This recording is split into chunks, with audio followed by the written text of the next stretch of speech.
Hey guys, welcome back to The Readers. I hope you are having an amazing day. Let's get right into the stories. The first one is an entitled People story. Imagine your psycho neighbor storming over, shoving a neighborhood covenant in your face and screaming, "I'm going to make sure you follow every single rule." She thought she'd backed me into a corner. What she didn't realize is that I read the fine print, and her own property was violating half the book.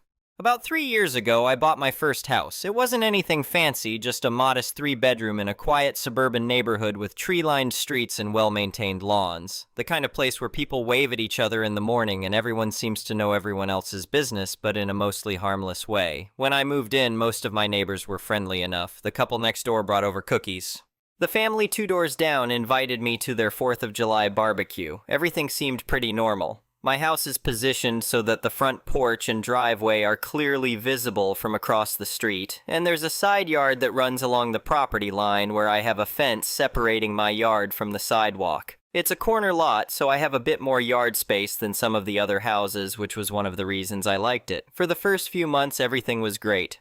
I settled into my routine, got to know a few of the neighbors, and started making the place feel like home. Then, about 4 months after I moved in, the house directly across the street from me went up for sale. It sold pretty quickly, and about 6 weeks later, the new owner moved in. I was doing some yard work when the moving truck arrived. I waved at the woman who got out of the car, figuring I'd introduce myself once she was settled. She didn't wave back. She just stared at me for a moment, then went into her house. I didn't think much of it at the time. Moving is stressful, and not everyone is in a social mood when they're dealing with boxes and furniture. But over the next few days, I started noticing something odd. Whenever I was outside, she seemed to be watching me. I'd be getting my mail, and I'd look up to see her standing in her front window, staring. I'd be taking out the trash, and she'd be on her porch with her arms crossed, just looking at my house. At first, I thought maybe she was just curious about the neighborhood or trying to get a sense of her new surroundings. People watch their neighbors sometimes, it's not that weird. But then it started getting more frequent and more intense. One evening, I was in my living room watching a movie.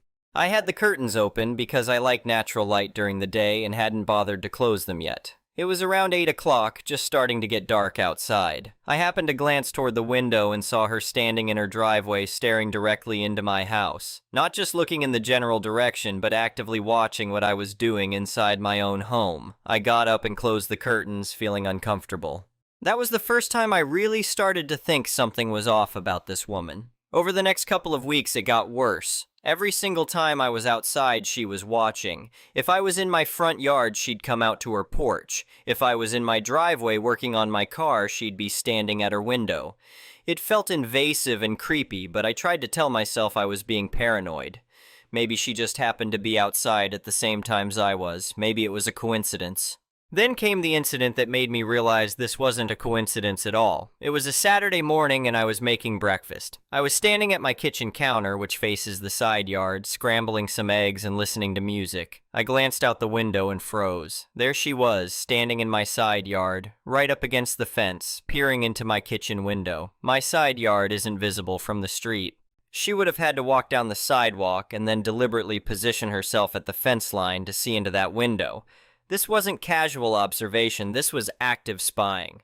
I put down the spatula and walked to the side door. My heart was pounding, partly from anger and partly from genuine confusion about why anyone would do this. I opened the door and stepped outside. "Excuse me," I called out, "can I help you with something?" She didn't even look embarrassed. She just turned to face me with this annoyed expression, like I was the one being unreasonable. "I'm just standing on public property," she said. Her voice was sharp and defensive. "Actually, you're leaning against my fence and looking into my window," I said, trying to keep my voice calm. "That's not public property, and it's incredibly invasive. I'd appreciate it if you'd stop watching my house." "I can stand wherever I want," she shot back.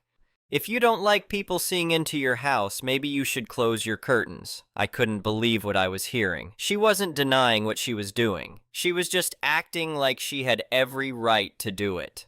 "Look," I said, "I don't know what your problem is, but this needs to stop. You've been watching my house constantly since you moved in. It's creepy and it's harassment." She scoffed. "Harassment? I'm just existing in my own neighborhood. You're the one who came out here to confront me. Maybe you're the one harassing me." The gaslighting was unreal. I was standing on my own property confronting someone who had been actively spying on me for weeks, and she was trying to flip it around like I was the problem. "Just stay away from my property," I said firmly, then went back inside. I was shaking with anger and frustration. I'd never dealt with anything like this before. I'm not a confrontational person by nature, and the whole situation felt surreal. I decided to start documenting everything. I opened a note on my phone and started logging every instance of her watching my house, with dates, times, and descriptions of what she was doing. I figured if this escalated, I'd need evidence, and boy did it escalate. The very next day, she was back at it. I was getting ready to go to the grocery store, and as I walked to my car, I saw her standing on her front porch with her phone out. She was pointing it at my house, clearly taking photos. I pulled out my phone to take a photo of her trespassing and peering through my window the day before. I'd actually started keeping my phone handy for exactly this reason. When she saw me raising my phone, she immediately jumped back, then pulled out her own phone and held it up higher. She said something about calling the police on me for harassment. I told her to go ahead, that I'd welcome them seeing what she was doing. I went back inside, and about 15 minutes later, a police car pulled up. I looked out my front window and saw her on her front lawn talking to an officer. She was pointing at my house and gesturing dramatically, clearly working herself up into quite a performance. The officer saw me looking out the window and walked over to my front door. I went outside to meet him. "Good morning, sir," he said. He looked tired, like he'd already dealt with too much drama for one morning. "I got a call from your neighbor. She says you threatened her and chased her off public property. Can you tell me your side of this?" I explained everything. I told him about the weeks of constant surveillance, about catching her in my side yard peering through my kitchen window, about how I'd simply asked her to stop. I showed him my phone with the log I'd been keeping, dates, times, descriptions of her behavior. I showed him the photos I'd taken of her photographing my house. The officer looked through everything carefully. He seemed to take it seriously, which was a relief. "All right," he said. "Let me go talk to her again." He walked back across the street, and I saw him having what looked like a very different conversation with her. She wasn't gesturing dramatically anymore. She was standing with her arms crossed, looking defensive. He came back about 10 minutes later. "So here's the situation," he said. "She's claiming you're the one harassing her, that you've been spying on her, and that she feels unsafe. But based on what you've shown me and the fact that she was the one who walked onto your property, I'm documenting this as a neighbor dispute. I'd recommend both of you just stay away from each other. If she continues to come onto your property, or if you feel harassed, call us and we'll document it. Keep doing what you're doing with the log and photos. That's smart." It wasn't exactly the resolution I'd hoped for, but at least he'd listened and documented it. I thanked him and went back inside. I genuinely hoped that would be the end of it. I thought maybe having police involvement would make her back off. I was wrong. If anything, it got worse. She became more brazen about it. She'd stand in her front yard and openly stare at my house for long periods. She'd take photos whenever I came outside. She started walking past my house multiple times a day, always slowing down to look in the windows as she passed. I kept documenting everything. My log grew longer and longer. I had dozens of photos of her photographing my house, standing in her yard watching my house, walking past slowly while staring. Then she started calling the police. A lot. The first time an officer showed up and said she'd reported that I was playing loud music late at night. I wasn't. I'm usually in bed by 10 on weeknights. I showed the officer my quiet house, and he seemed skeptical of her claim. He said he'd note that he found no noise violation. 3 days later, police showed up again. This time, she'd reported that I had a dangerous dog that was running loose in the neighborhood. I don't have a dog. I don't have any pets at all. The officer looked around, saw no dog, and left. A week after that, she reported that I was working on my car in the driveway late at night and making excessive noise. Again, I wasn't. The officer who responded was the same one who'd come out for the noise complaint. He was starting to look annoyed. "Look," he said, "I can see what's happening here. Keep documenting everything. If she keeps making false reports, there will be consequences for her." But the calls kept coming. She reported that my lawn was overgrown. It wasn't. She reported that I was having late-night parties. I wasn't. She reported that I was storing trash bins in violation of code. I wasn't. Every single report was false, but each one meant a police officer or code enforcement officer had to come out and verify that nothing was wrong. It was exhausting and stressful. I started feeling anxious every time I saw a police car in the neighborhood, worried about what she'd accused me of this time. I was losing sleep over it. I'd lie in bed at night wondering what she'd do next, wondering if somehow one of her false reports would stick, wondering if I'd end up with fines or legal problems because of her lies. Then came the code enforcement complaint that actually backfired on her. She filed a complaint claiming that my hedges were overgrown and blocking the sidewalk. A code enforcement officer came out to inspect.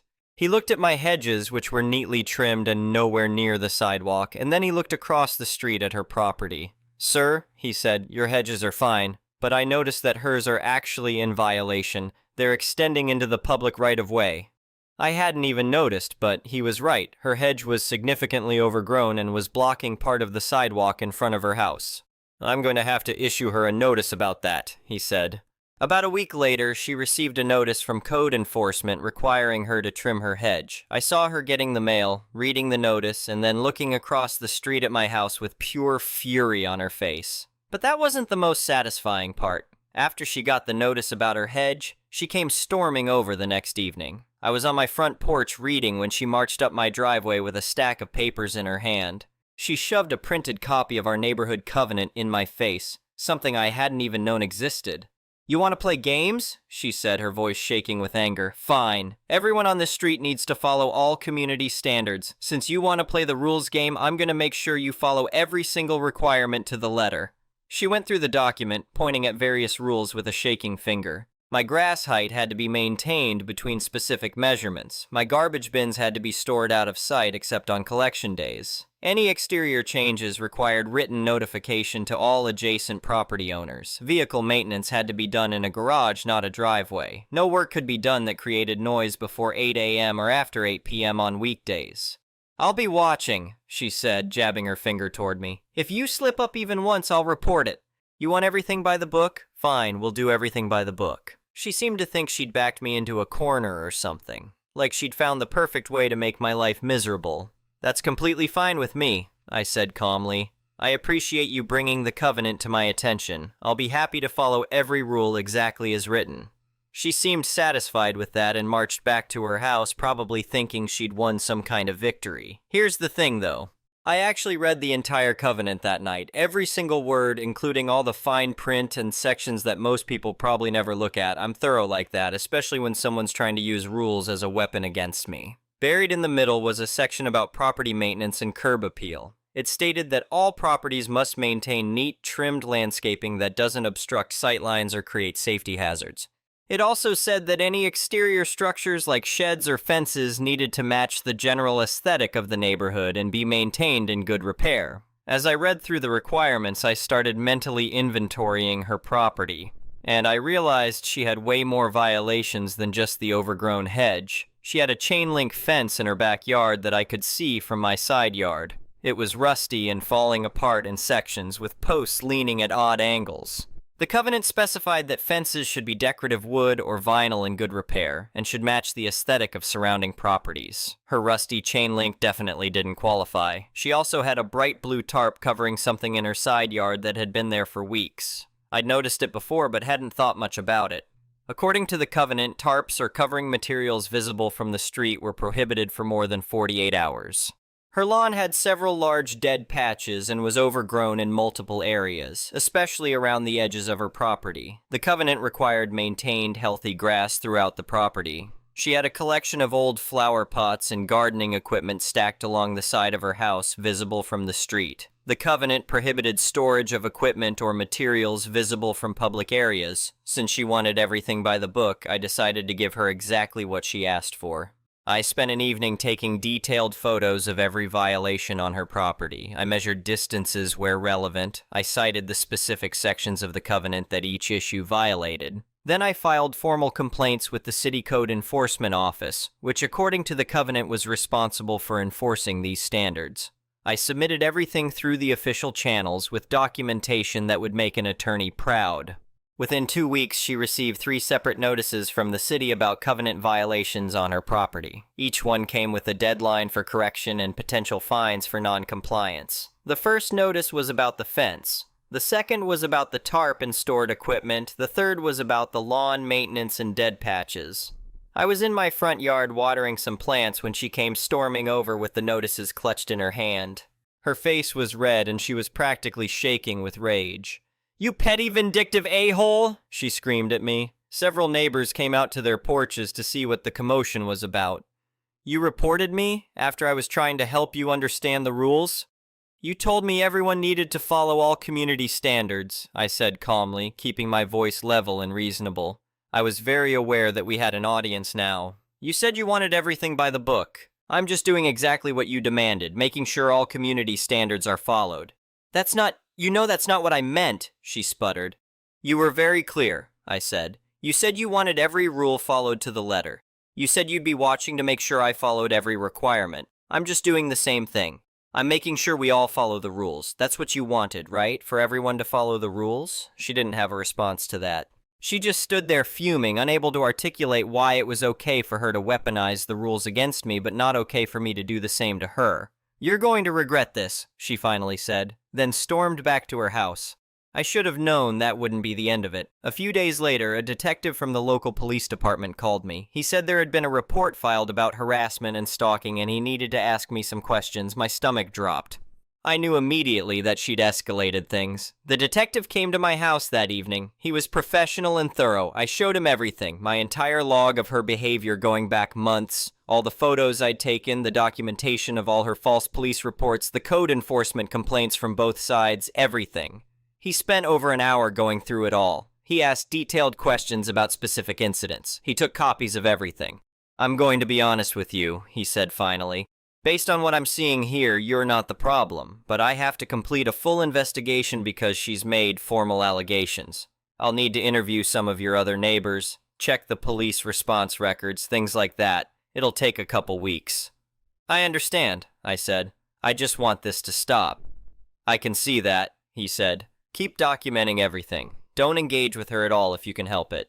Let me do my job. The next 2 weeks were nerve-wracking. I kept expecting something else to happen, some new accusation or problem. I barely slept. Every car that drove down the street had me looking out the window. The stress was getting to me in a way I'd never experienced before. Then things got even worse. I was served with a petition for a restraining order. She was claiming that I had been stalking her, harassing her, making her fear for her safety, and engaging in a campaign of intimidation. The petition was filled with lies, claims that I'd threatened her multiple times, that I'd trespassed on her property, that I'd been taking photos of her inside her home.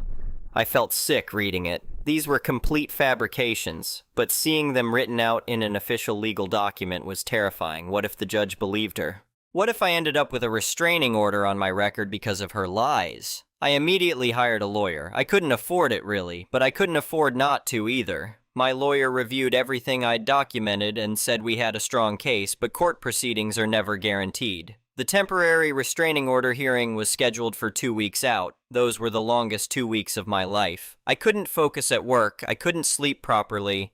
I kept going over everything in my mind, worrying that I'd missed something, that there was some detail that would make me look bad. I'm not going to lie, the whole restraining order thing really got to me on a deeper level than the other stuff had. Having to defend yourself in court against lies, having to take time off work, having to hire a lawyer and spend money I didn't have because someone decided to make up stories about you. It was infuriating and terrifying at the same time.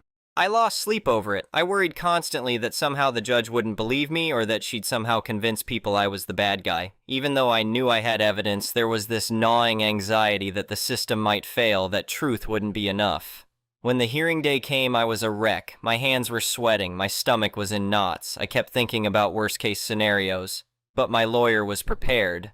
We brought copies of everything. My entire documentation log, all the photos, the police reports from all her false calls, the code enforcement records, witness statements from neighbors who'd seen her behavior. My lawyer also submitted the police report from the detective's investigation as evidence, along with the official incident reports from all the times she'd called police on me. The reports clearly showed a pattern of her making unfounded complaints. She showed up with her own lawyer and she told her story with tears in her eyes, talking about how afraid she was, how I'd been tormenting her since she moved in. She was convincing, I'll give her that. If I hadn't known the truth, I might have believed her myself. But then my lawyer presented our evidence. Document after document, photo after photo, police report after police report. The timeline was clear, the pattern was undeniable. She had been the aggressor from the beginning. The judge looked through everything carefully. He asked both of us questions. He reviewed the police reports in detail. Finally, he made his ruling. "I'm dismissing this petition," he said. His voice was firm and carried an edge of disapproval. "The evidence clearly shows that the allegations in the petition are not supported by the facts. In fact, the evidence suggests a pattern of behavior in the opposite direction from what's been claimed." He looked directly at her. "I want to be very clear about this. Filing false statements in court filings can have serious legal consequences. This court takes a dim view of using restraining orders as tools for harassment. You're fortunate I'm not referring this matter to the district attorney's office." When the judge dismissed it, I felt this massive wave of relief wash over me. My hands were actually shaking as we left the courtroom. My lawyer patted me on the shoulder and said we'd done well, but I could barely process his words. I just felt exhausted and relieved and still a little bit in disbelief that it was over. I thought maybe that would finally be the end of it, that the court case would make her realize she couldn't keep doing this. But she wasn't done yet. 2 days after the hearing, police showed up at my door again. She'd called 911 claiming I was outside her house yelling threats at her. The responding officers were two I'd dealt with before during previous false reports. They looked tired when I opened the door. "Let me guess," I said. "She called about me again?" "Yeah," one of them said. "She says you were outside her house screaming at her about 20 minutes ago." "I've been home watching TV for the past 3 hours," I said. "I haven't been outside at all. You can check my Ring doorbell footage if you want. It'll show I haven't left the house." They did check the footage. It clearly showed that I hadn't left my house all evening. They went back to talk to her, and when they returned to my house, they looked even more tired than before. "We've documented this as another false report," one officer said. "We've been building a case given the pattern of behavior, and our sergeant has authorized us to take action. If she makes another false report, we're going to issue her a formal citation. This is her final warning, and she's been officially notified." "Thank you," I said. "I really appreciate you guys taking this seriously." "We see this kind of thing more than you'd think," the other officer said. "Neighbor disputes that spiral out of control. But the false police reports are a problem. They waste resources and they're illegal." A week later, she called police again. This time she claimed I was in her backyard trying to break into her house. I wasn't, of course. I was actually at work, which I could prove with my time card and the security cameras at my workplace. The officers who responded checked everything out, confirmed I wasn't there and hadn't been there, and then they issued her a citation for filing a false police report. I wasn't there when it happened, but my neighbor Mike told me about it later. He said she started screaming at the officers, claiming they were part of the harassment, that everyone was against her. They apparently had to tell her multiple times to calm down or she'd be arrested for disorderly conduct. After that, things finally got quiet. She stopped calling the police. She stopped standing outside watching my house. She stopped taking photos. It was like someone had flipped a switch. For the first time in months, I felt like I could relax in my own home. About 6 months later, a for sale sign appeared in her yard. I'd be lying if I said I wasn't happy to see it. She moved out about 4 months after that. I later heard from another neighbor that she'd actually put the house up for sale within weeks of getting the citation for false police reports, but it took a while to find a buyer. The family that moved in after her are wonderful. Friendly, normal people who wave hello and mind their own business. They've been there for over a year now, and I've never had a single problem with them. Looking back on the whole situation, it was one of the most stressful experiences of my life. It taught me the importance of documentation, the value of staying calm even when you want to scream, and the fact that some people are just impossible to reason with. But there was something darkly satisfying about watching her get buried by the same tactics she tried to use against me. She wanted to weaponize rules and police reports and official complaints to make my life hell. Instead, by following the rules she demanded everyone follow, and by documenting her actual rule violations and false reports, she ended up making her own life hell. I never wanted any of this. I just wanted to live peacefully in my house. But she forced the situation, and when she did, I made sure to play by the exact rules she insisted everyone follow. Sometimes the best revenge is just being exactly as petty as someone demands you be, but doing it honestly and by the book. The next one is a malicious compliance story. This happened a couple years ago. I have a job in entertainment software. The company I work for is pretty large, but the specific team I'm on is pretty small. I am not the team lead. I have worked here for many years and have been offered the position of team lead several times, but keep turning it down because I hate telling people what to do and don't want to go to more meetings. I happen to have a more technical background than the other people on my team, and I developed a reputation as the guy you turn to when you need to solve the really big, complicated problems. The project managers know this and assign tasks accordingly. In fact, they pretty much only bother assigning individual tasks to me. The rest of the tasks for my team go in a bucket for my teammates, including the team lead, to assign to themselves as they see fit. I can grab from the bucket too, but it's generally assumed that I'll prioritize the stuff that's assigned to me. There are far more tasks that take a few minutes than ones that take a few days, but most of the ones on the deep end of that scale are mine. This arrangement is the PM's call. It's out of the lead's hands.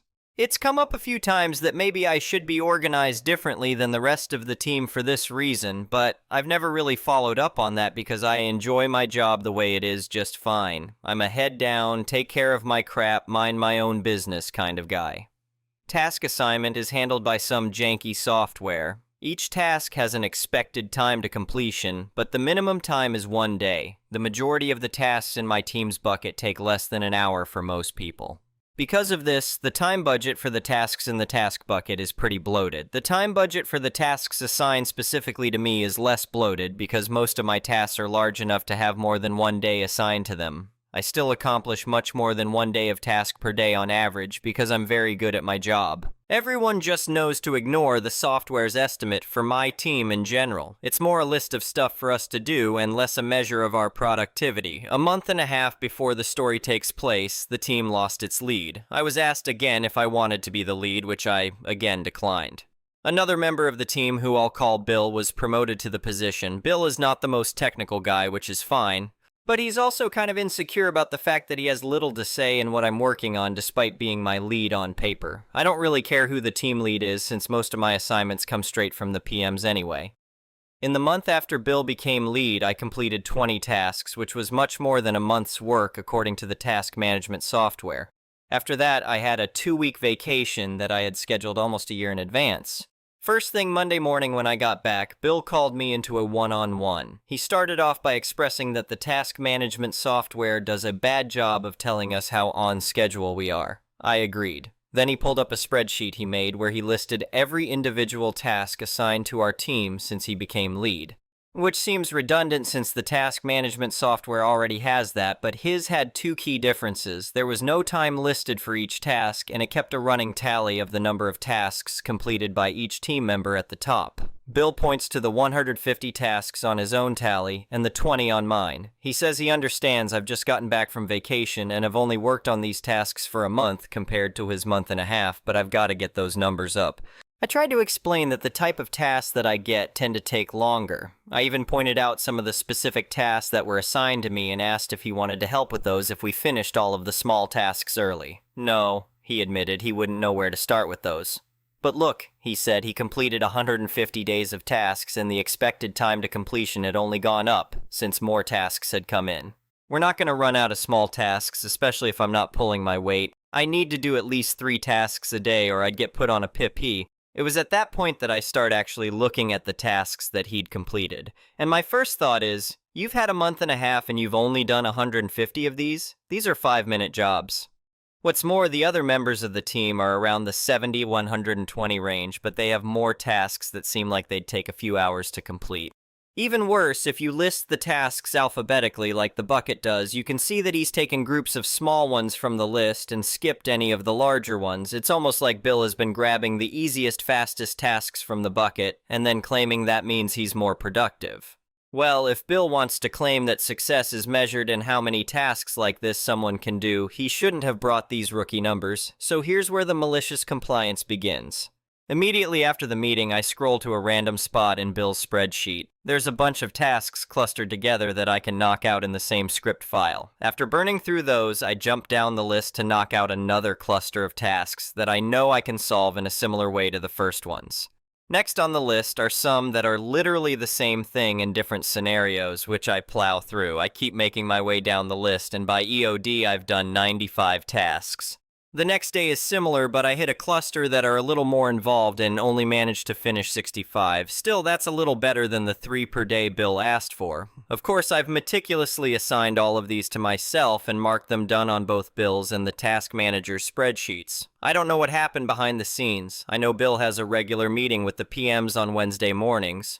I know the PMs do pay attention to the task manager and check-ins, so they probably took note of the fact that I just knocked half a year off the projection in 2 days. I don't know if they asked Bill why he was wasting my time with this stuff. I don't know if they pointed out that when he asked me to do the same kind of job he did, I did it over 20 times faster than him. All I know is, after that meeting, Bill messaged me to go back to doing things the way I was doing them. A couple days later, the head of the department in charge of our team, aka Bill's boss, sent me a message saying from now on he'll be my lead instead of Bill, and I'll be doing the same job as before except with more pay and senior in front of my title. The next one is an entitled People story. Here's my story. I am 27, and she is also 27. I matched with a girl on Hinge in early September last year. We hit things off immediately and started texting every day. I remember thinking, wow, this is incredible. My birthday was a week later in September, and she took me to a new cinema, bought me my favorite aftershave, and paid for everything. I laughed and asked, "Are you love-bombing me?" She said, "No, I'm just being nice for your birthday." Months went by. We had nice hotel getaways, trained together, had great sex, and everything felt perfect. She told me I was the best thing ever, that she was so grateful, and that she was lucky to have ended up with someone like me. She had a young son who was 9, but I did not meet him in person. She told me her ex-boyfriend, who had basically been a stepdad to her son, left her 2 years ago. She said it put her child in therapy and that she had done some therapy too. She also told me all the things she wanted in an ideal partner and said I ticked every box. I felt like this girl really understood me. I felt like I had met my person. Then the cracks started to show. She would mention how evil and hateful her ex was. They had been together for 6 years. Around Christmas, she mentioned that she had seen him in the same Tesco as her because they live in the same local area. He was walking in while she was walking out. I said, "That's trippy. It's never easy bumping into an ex." Then I left it at that because I did not want to seem bothered.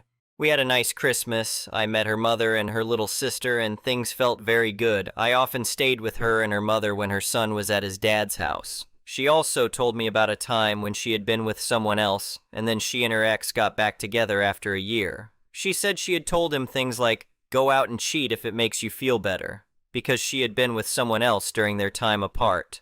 At the end of February, my granny passed away unexpectedly. Around that time, she mentioned how her ex-boyfriend had not let her into the after event when his granny passed away. I let her vent and tried to be understanding about what her ex had put her through. My granny passed away on a Tuesday. That Friday, I met her dad for the first time. Naturally, because I was stressed and grieving my granny's death, I did not drink. She did, and she ended up drunk on Prosecco. On the trip there and home, she basically played a Duck You song aimed at her ex. Her dad also mentioned that she had seen her ex and that he looked rough. Anyway, we drove home and I said to her, "This ex really hurt you and your son, and he is like a ball and chain on your leg. He is in the past. If he was so bad that he left you and your son in therapy, be happy he is gone." She said she was over him, just not over the situation he put her and her son through.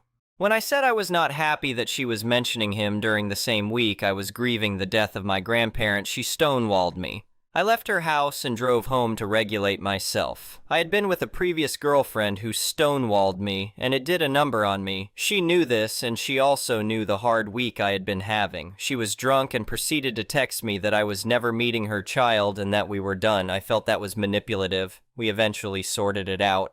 She gave me a half apology, and I apologized too because I thought I needed to be more understanding of her situation. We told each other we loved each other. But, maybe selfishly, I still felt like she should have been more understanding that my granny had passed away that week and I was not in the right headspace to listen to her talk about her ex, especially if he was supposedly so bad.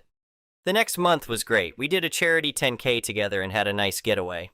Over those months, I spoke to her son on the phone and on FaceTime, including over Christmas and while she was on a family holiday in New York. Still, there was no physical meeting. I eventually said it would be nice to meet her child because I had gotten him a birthday present and a Christmas present. We both knew about each other, and I was getting a bit frustrated having to hide around the corner when everyone knew I existed.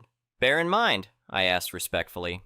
I said there was no pressure, but I needed some kind of plan because she had said that if I met him I could travel to Spain with her and her child that summer. Her graduation was also coming up soon. Her son had also told his biological father about me that Saturday. I did not mind that because obviously everyone's best interests mattered. I treated her son with respect and care. I was met with 2 days of silence, then I saw her on Saturday. We went to the gym and everything seemed fine. I thought we were back on track. We said we would go to the cinema on Wednesday. Then on Tuesday, I got a text from her saying I was perfect, that we had a laugh together, but that she felt something was missing. She ended things with me over text after 7 months. I did not reply for 3 weeks. My family and friends told me not to because they said I deserved more than a breakup text. I was blindsided. She had constantly told me I was the best person in the world and that she was so lucky to have me. But when I brought up maybe meeting her child, she turned cold, nasty, and discarded me over text like I was nothing. When I did finally text her to speak, she told me that she loved me as a person but was not in love with me and that I deserved better. I did not reply again. I was in such shock. I feel heartbroken. How can someone be so loving and affectionate then discard you over text? I noticed that when I put her number into WhatsApp, she no longer had a profile picture and her messages were set to disappearing. That made me wonder whether her ex was back in the picture or whether she was hiding something. Her TikTok reposts afterward were all things like, "When a man leaves your life, build a comfortable life." Except I never left her. I have never been this hurt or blindsided in my life. I was not even worth a conversation. I just felt so easily disposable, especially when we had concerts and other plans to look forward to this summer. All I was worth was a text. What do? I am still incredibly in love with her. It has been 3 months of no contact. I have been going to therapy in the gym, but I still feel stuck. Anyway, thank you for watching.